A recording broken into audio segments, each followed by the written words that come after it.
for resident rights, abuse, neglect, misappropriation for 2014. This is for Bethel Home, it is for Maplewood Terrace and Bethel Parkside. Most of you know me, not everybody does. I'm Claire Slagerman, I am the new staff development coordinator, and I also work on the second floor as an RM. So, another announcement I'd like to make for the night shift of the Bethel Home. It is asked that you stay afterwards when we're done here for about 5 minutes for a short meeting, okay? So resident rights. Why are we here talking about this? Anybody? Refresh our memory on court hearings. What else? It's required. Mandatory. We have to talk about this for an hour a year, every year, or an hour, 1 hour every year, yes, the topic. Why would we want to talk about this? Why is that important to do? Safety and protect the residents. And safety. We get an education out of this, don't we? Knowledge is power. We'll better be able to take care of our residents.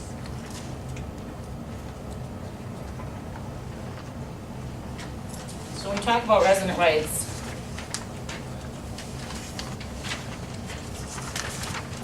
most of us, all of us actually have seen this. Familiar? Yep. We all have this in orientation. Doesn't matter what facility we work in or who we're caring for. We all see this. So when you look at resident rights, and according to this, we have 5 categories.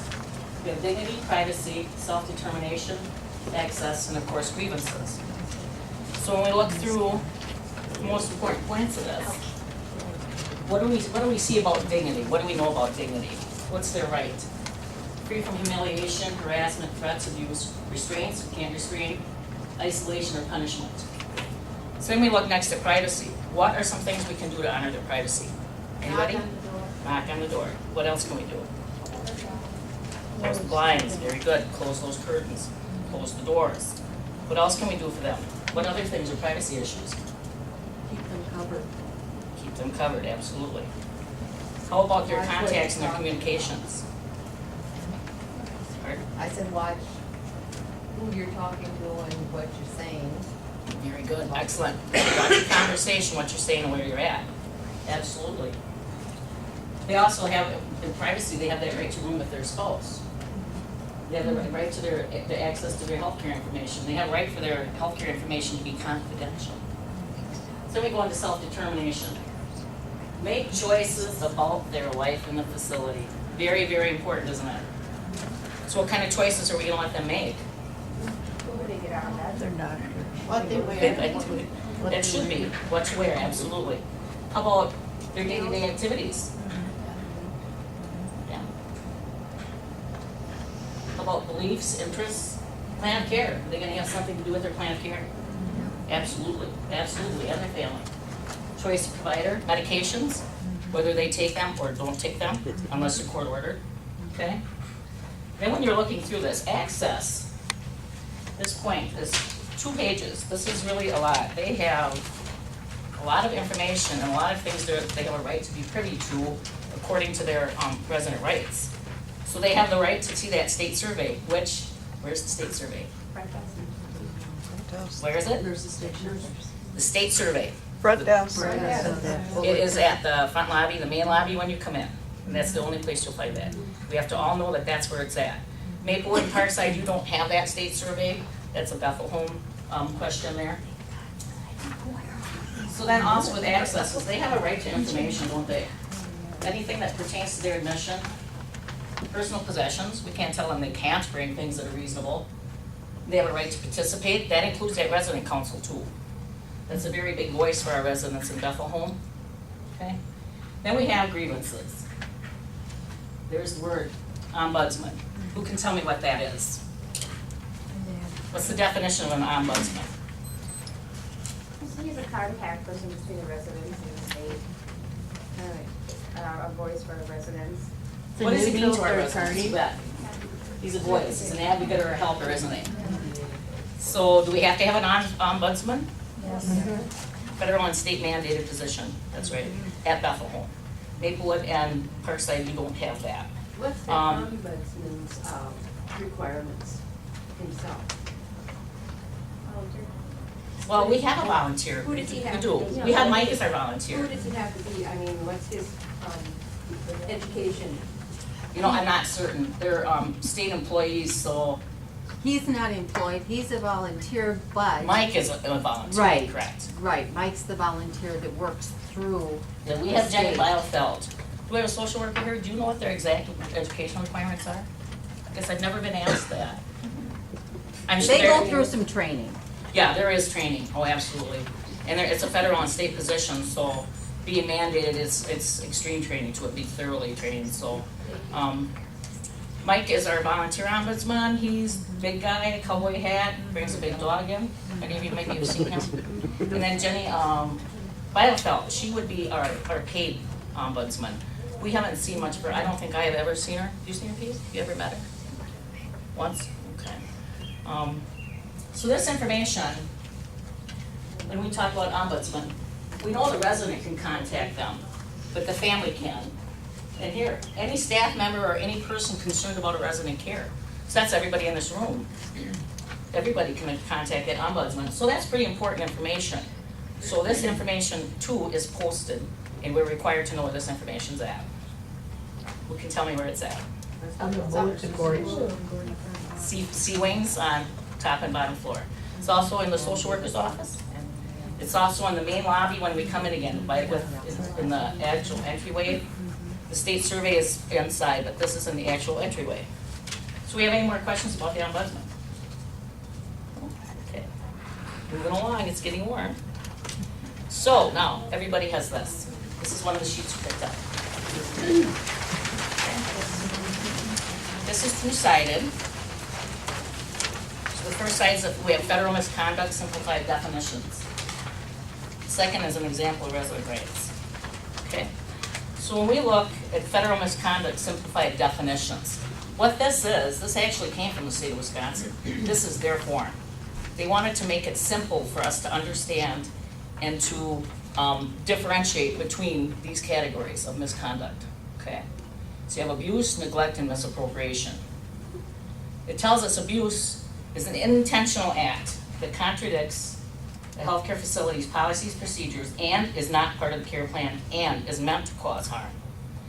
Do I have a volunteer to read? I have the incentive program here. I would like to, yeah, I want you to read the problems and the examples. The examples there. Okay, physical abuse, hitting, slapping, pinching, kicking, etc. Sexual abuse, harassment, inappropriate touching, assault, verbal abuse, threaten to harm, saying things to intentionally frighten a resident, emotional abuse, humiliation, harassment, intimidation with threats of punishment or dividing care or possessions. And like it says, this is intentional, so this is abuse. Then we go on to neglect, and it tells us that neglect is a careless or negligent act. It fails to follow the policy, procedures, and care plans of the facility. It causes or could cause pain, but it is not intended to cause harm. So that's where, when we talk about neglect, it's a gray area because it's not intended, but it might still end up in harm. So sometimes this is a confusing area. Do I have a reader? I can volunteer, Claire. Thank you. Not using a gate belt when required or transferring a resident improperly. Failure to perform range of motion exercises. Turning off a call light. Leaving a resident wet or soiled. Disregarding hydration orders. And failure to deliver or administer medication. If you turn off the call light, alarms go along with that too, just a reminder. So we also have to be very mindful of those alarms. Then we go on to misappropriation, and that tells us that that too is an intentional act. It's meant to permanently deprive a client of property or misuses a client's personal property and is done without the client's consent. Would care to read that one? Oh, the candy dish is gonna stay here. Theft of cash, checks, credit cards, jewelry, medication, etc. Misuse of property, such as using a resident's cell phone, wearing a resident's jewelry, eating a resident's box of candy. Identity theft. Okay. So, when we look at abuse and we look at misappropriation, we see those words intentional. We see that, right? This is a willful act. Somebody intended to do this. They willingly and knowingly did this to a resident, a tenant, a client, knowing it's gonna cause harm. So that's the big thing. And this again was the difference, not intentional. What do they all have in common though? They all have something in common. Did they follow the facility's policy? No. Did they probably follow a care plan there? No. So they all have that in common. So, any questions? We're gonna move on. I'd like you to take out your example of resident rights. It's on the back. It's in the back of this, right here, okay? Just flip her over. These are some kind of simplified. They go along with an exercise we're gonna do. What this is this the common violations of resident rights? Okay, this is what we see most often probably. We have examples of the violations. I should tell you, these aren't just things that can happen. These were actually reported to the states. These things actually did happen during these examples. So in example one, we have caregivers. Caregivers were told to wake up residents by 4:30 a.m. for showering and to have residents dressed and moved to the common area by 5:30 a.m. We have violated rights here?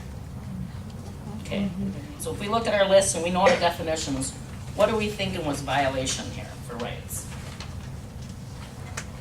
What are some of the things it could have been? Anybody? Waking up that early.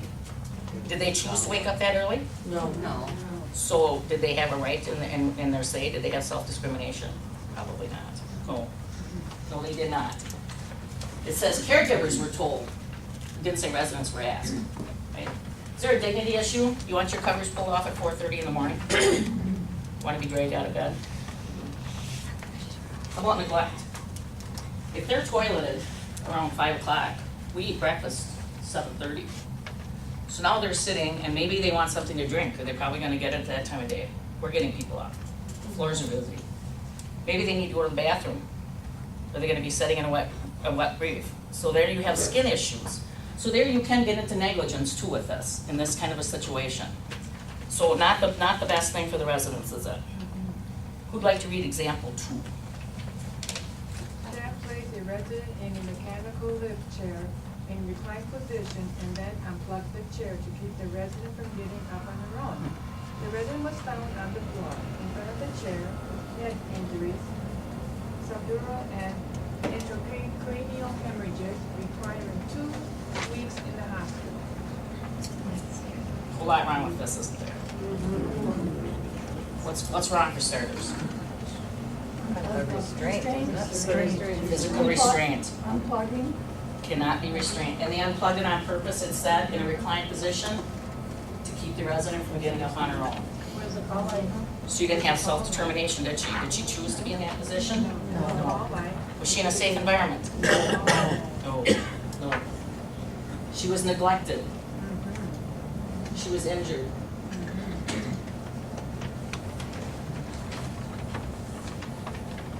Was she treated with courtesy and respect? No.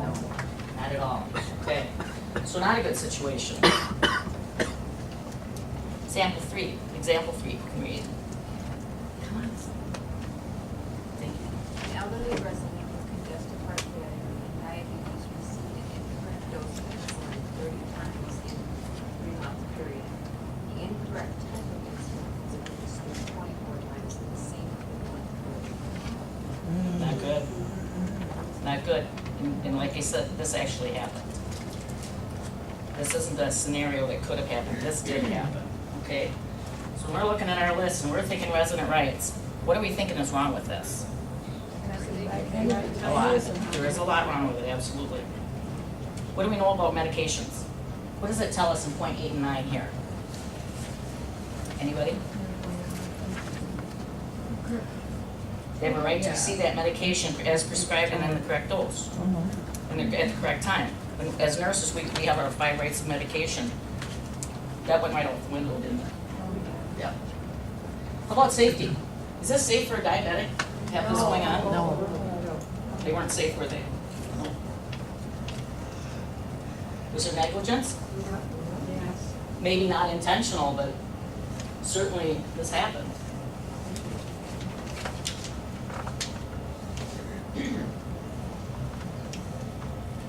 A resident was observed taking a bath with the bathroom door open in view of other residents. Privacy. Privacy. Right here is not privacy. How about his dignity? And dignity. How about his dignity? How about his self-determination? Did he want that door open? No. No, certainly not. Example 5, we'll read.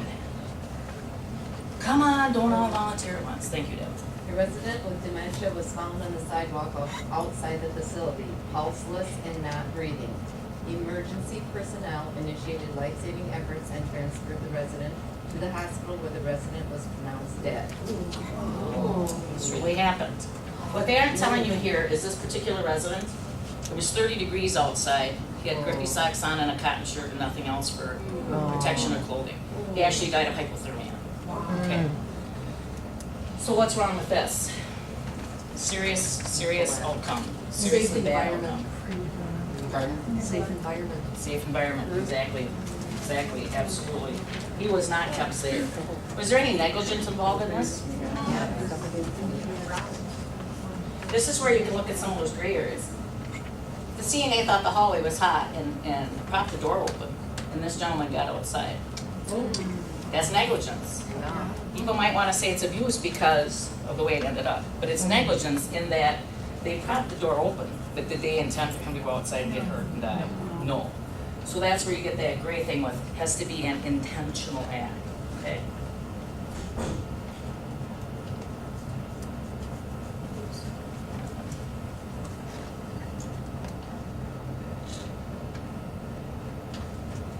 Example 6. What do you read? Caregiver.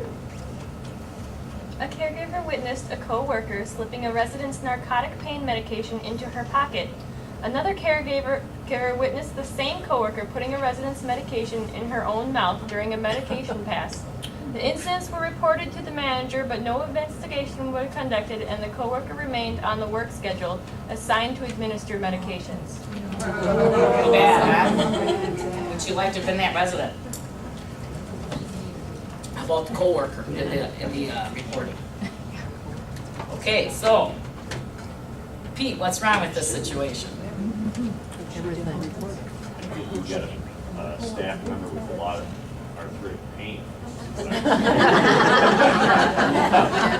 it's diversion, and Yeah. that's, it could be viewed as abuse because it's willful, and she's diverting the medicine with the resident. It's a very important point, because this isn't just any pain medicine. It's narcotic. Somebody's in serious pain, they're getting narcotic pain medicine. So this resident not only did not get their pain medicine, but this nurse knew intentionally when she took that medication away from that resident that they were gonna cause pain or increase the pain they already had. Okay, so it's clearly abuse. It's abuse when we look at our federal guidelines, our misconduct here. It's abuse. Same with that gentleman who was exposed to the hallway. He was humiliated, wasn't he? That's also abuse. Humiliation is abuse. And the manager that didn't report it. That's. What else is wrong? Not reported. Not Well, it was reported. reported to the manager, but the manager did nothing. So she stood by. Did we protect, prevent, promote this resident? No. We left this person on the floor to go on to the next resident or maybe the next narcotic they needed or wanted, didn't we? So there's just a whole lot wrong with this. Now, you see this, you're this coworker. What are you gonna do about this? Are you gonna sit back and let this nurse stay on the floor? No. If your first manager didn't do something about it, you have to keep reporting it to as many people as you can until something is done. Excellent. So here at Bethel Home, we would probably start with our charge nurse. Who else can we go to?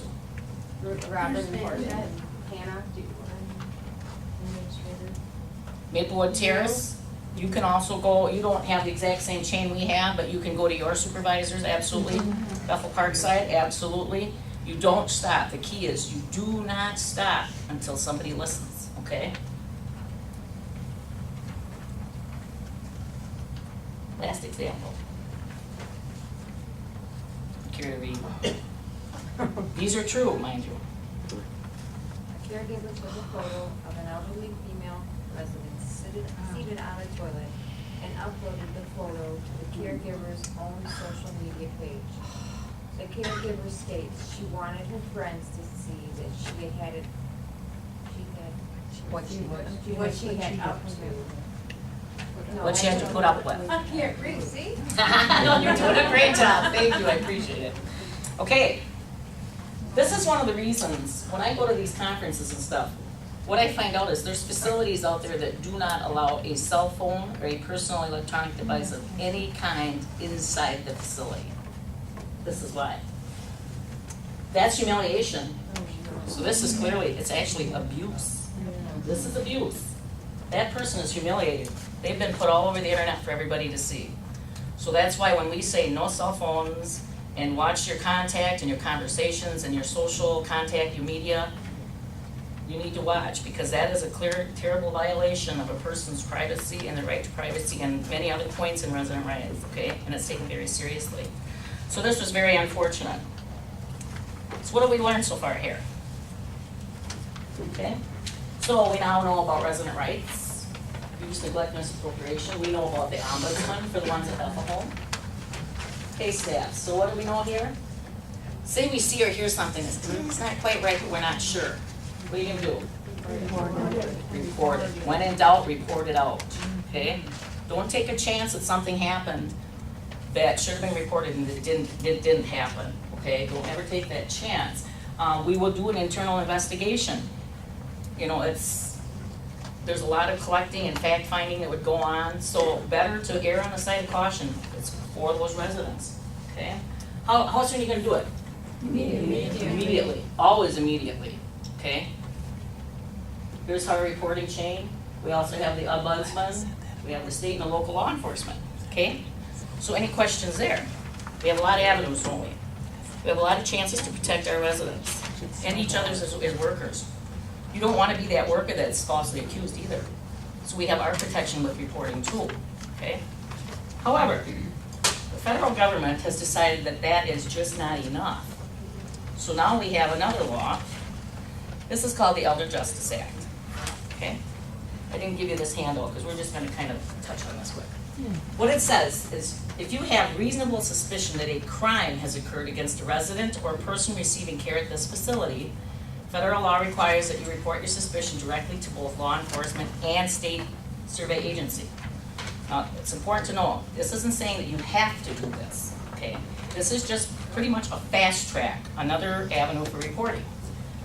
So it goes on to say that if you believe the crime involves serious bodily injury, including criminal sexual abuse to the resident, you must report it immediately, but no later than 2 hours after forming the suspicion. Or if the crime does not appear to cause serious bodily injury to the resident, you must report it within 24 hours, okay? Well, we know here, what are we gonna do?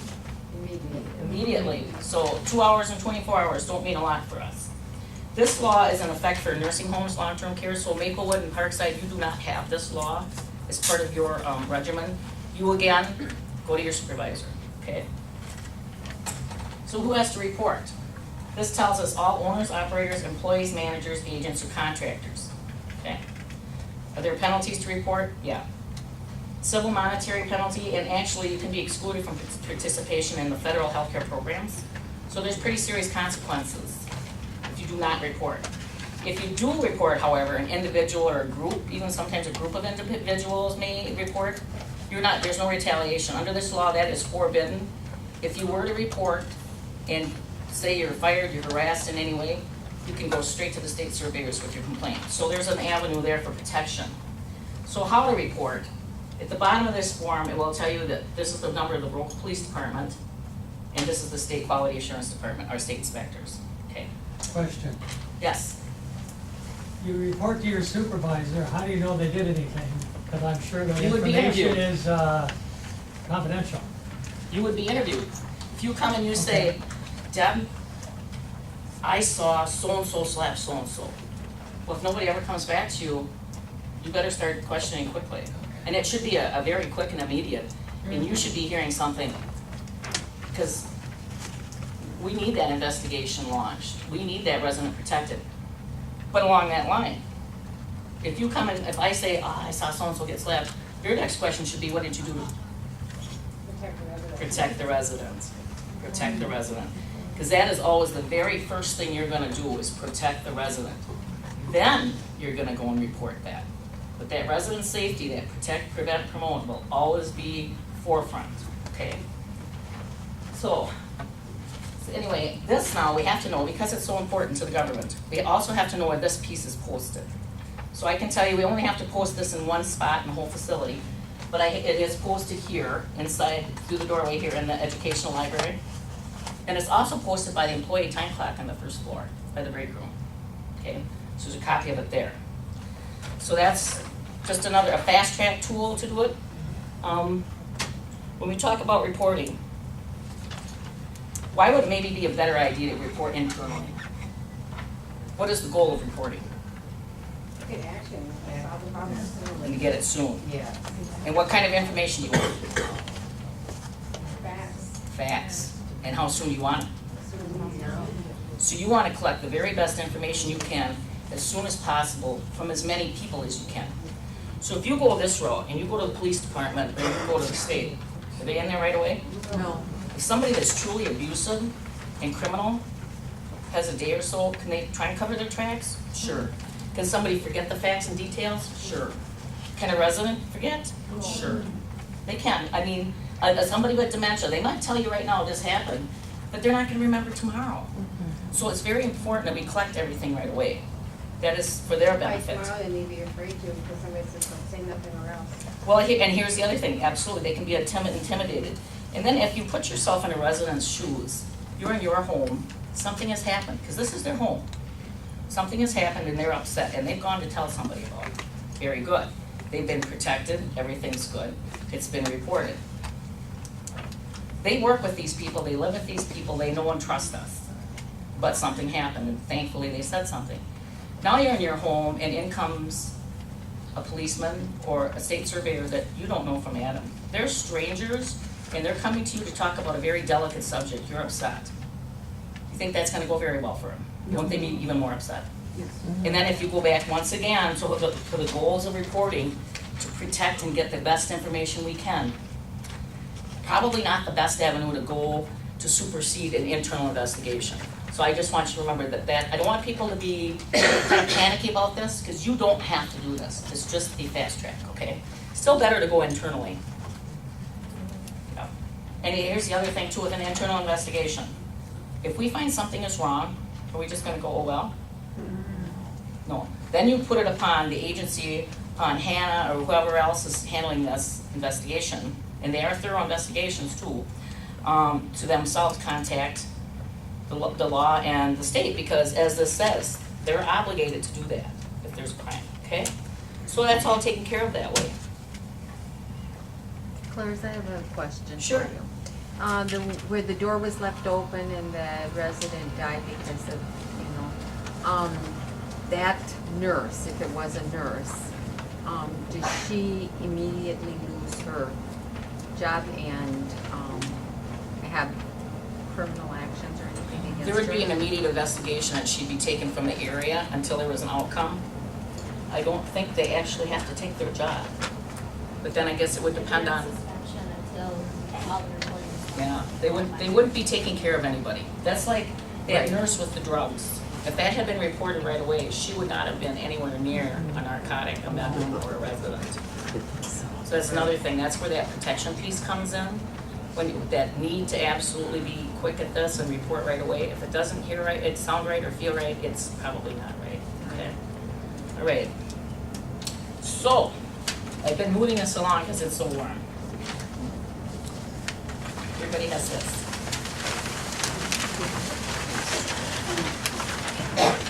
This is the caregiver pledge, okay? Could I have somebody read this, please, in its entirety? pledge as a caregiver that I will never allow anyone to harm a resident. I will not allow anyone to talk disrespectfully or in a manner that would hurt the resident's feelings. I will protect the resident and his or her rights at all times. I will not allow anyone to abuse, neglect, mistreat, rough handle, or take a resident's possessions. If I hear, see, or have knowledge of a resident being hurt, injured, observe an injury, being abused, neglected, mistreated, or see someone taking the resident's belongings, I will stop the person who is harming the resident, stay with the resident and assure that they are safe and protected, contact my supervisor so that action can be taken. If I cannot report it to my supervisor, I know that I can contact the administrator, director of nursing, or another facility manager. I also realize that by reporting a person who has caused harm, I have not caused trouble for them. They have broken the law and the bond of trust between the resident and the caregiver. I understand what neglect, abuse, misappropriation, and mistreatment are and will not allow them to occur to the individuals that reside there. I am making this pledge because I believe that it is my responsibility to ensure that our residents always feel safe in their home and in my care. So this is our pledge. Everybody at Bethel Corporation, Maplewood, Bethel Birchwood, or Bethel Parkside, all of us. This is what we practice by, isn't it? This is the summation of everything we just talked about, isn't it? Everything we need to do and want to do for our residents is here. Everything we shouldn't do is here.